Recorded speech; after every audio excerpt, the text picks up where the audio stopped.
Alright, everybody, Goblin Mechanic here, and with a fun one today. I am going to give you the brief heads up. I am very sick at the moment, if you couldn't tell by my voice. My camera is busted, and my headset is literally my jank Xbox One because my regular one is mysteriously not working. So, we're going to do the best we can. This video is going to be minimally edited. It is going to be a one take. So, if I start rambling and just get all with my voice, I apologize. But with all that out of the way, let's hop right into it. We'll start with a hot topic that I'm sure is going to be somewhere in the clickbait of this title. Can an automatic drift? The short answer, yes. The long answer, technically yes. Why is this important? Because despite drifting being one of the biggest draws to motorsports of all time, having movies that have incorporated it in weird places like Cars. Don't ask me why Disney was so spot on with their explanation of it. And then entire spin-offs like Tokyo Drift and then things like the entire Gymkhana. Oh man, my nose, I'm so sorry. Like the entire Gymkhana series.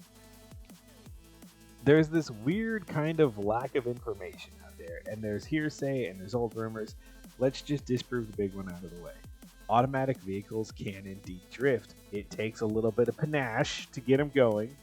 Manuals are better at it. But with that being said, there's the counter arguments for stuff like the e-tron Audi that is manual. No, it's not manual. It's automatic with paddle shifters that can drift like an absolute beast. If you haven't seen it, go check it out. But we're not talking about that. We're talking about a much more budget-friendly, everyday version of a automatic that can drift. This Mustang right here. Dude on the left is my buddy, the kid with the wrench. He's on Instagram. I'm going to tag all of his socials down below. You can check him out if you like. I've known him for a while, and he's like, hey, do you want to go drifting? I'm like, yeah, I love motorsports. I've been doing it for years. I've never been drifting. Let's go. And he's like, cool. Doesn't say his car's an automatic. Doesn't say it's his first time on the track. But you know what? I'm game, man. I'm up for whatever. We find out. So we hop in, and he's showing me how he does it, and it's a really cool process. It's a combination of controlling your steering, obviously, gas and brake when needed, his slightly modified e-brake, which is just duct taped the button down so he can rip it to brake traction and let it go when he needs to, and then his very slightly modified shifter, which you don't actually need because automatic, no edits, that's staying in. Automatic shifters have a manual select range at the bottom. Most of them. Nowadays, that is not always the case, but you'll have like 3 gears you can choose between. And ripping between those gears applies different levels of torque to the wheels, allowing you to get that traction brake. Or more or less, adding more or less depending on what you need at the time. The e-brake also can accomplish the same thing depending on the situation. That previous footage was all clean examples of him doing that. While you couldn't see the track very well, I just wanted to make sure you got that in-cam roll cage footage just to see what his hands and feet were doing. And now that we're past that, this footage is really good because it lets you see the other kind of cars that are very purpose-built that we were running with.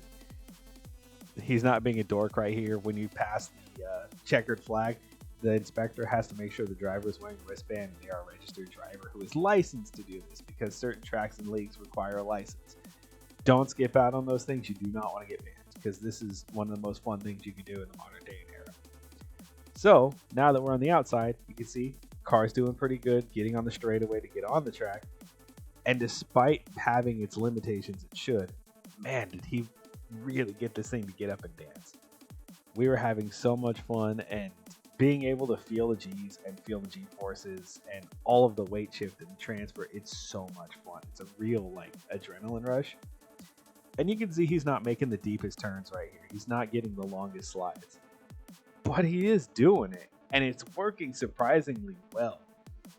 Where some people kind of get on that high horses, yeah, you're not getting the optimum performance if it was a manual to do better. Yeah, probably.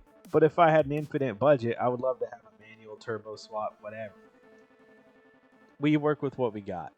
Motorsports is an incredibly expensive hobby.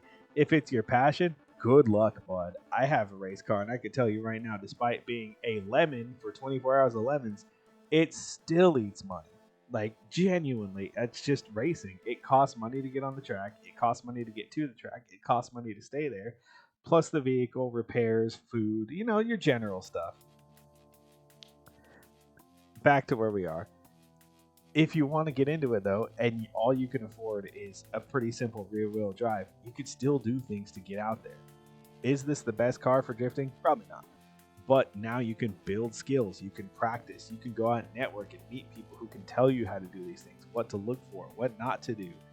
If you are going to manual swap, things you need to be careful of, because sometimes computers don't like what they see and they will throw a tantrum just because and they want to ruin your day. My apologies for the noise again. I'm still feeling it. Let me get some water to hydrate while we change cameras. Oh, perfect. So, now that you saw what a more extreme view was, let's get where it's a little more mellowed out. We're a little offset. This is the passenger side of the dash. And what I wanted to show you here is just, this is really what it feels like. You can feel the weight throwing you around and not wanting to slide out of control. You can see the track very well. For what we had and what we were working with, this was a pretty capable vehicle. I've been in vehicles that, as cool as they are and how much power they have, do not want to stay on a road or a track. Maybe because they don't have enough suspension to support that power. Maybe because their axle wasn't geared right. I know my old Ram wasn't. Short cab, single bed. Single cab, short bed, V8, geared to high hell, lightweight driveline, all the BS, dude. It was ridiculous. That thing was a death trap. But this is a cool place to start, and I think it's really important that people hear that you can get out and do these things, that you can just, or sorry, not to just take whatever the internet says at face value and get out and do your own research. Because with all the different directions you could go, with all the different information out there, it can be overwhelming. And I was so happy that I got invited out to go do this. The weather was perfect. The community was super cool. And I really want to get into it because I don't know if you guys know this. A lot of high-level racing leagues are very cutthroat. It's very looking out for yourself and people trying to get sponsors and trying to get deals. These grassroots leagues are just people having fun, man. Teams helping each other out. People hopping in each other's rides for, in each other's cars for rides. Man, this Robitussin is kicking my ass. And it's all just for the love of the game, man. People getting out, teaching each other stuff and learning. That car right in front of us is our driver's buddy Gabe, who is ripping it. His car was way more purpose-built. He had a lot of experience under his belt. And we were still able to go out and run some tandems with him and have some fun. Goof around and hot dog a little bit, maybe when we even shouldn't have. But overall, it was like an amazing experience. So, sorry I had to bait you guys in with the clickbait. I got about a minute left of footage to ramble through. I want to get some personal things out there because cars have been an amazing part of my life for how long? Over half my life at about 16 years. 10 professional working on it. 13 is like a motorsports enthusiast. Or sorry, 3 for motorsports enthusiast, and then a couple of miscellaneous where I was in high school auto shop classes and all that. So I wanted to do some more projects like this, giving back to the community that's been such a big part of my life. I've met some of the coolest people ever. I bought my house. I've been able to fund everything I do just through my passion for cars, man. So I want to do stuff like this to get the information out, to maybe help people out, to answer any questions. If I had, let's just say 20 seconds to give you the 5 bullet points.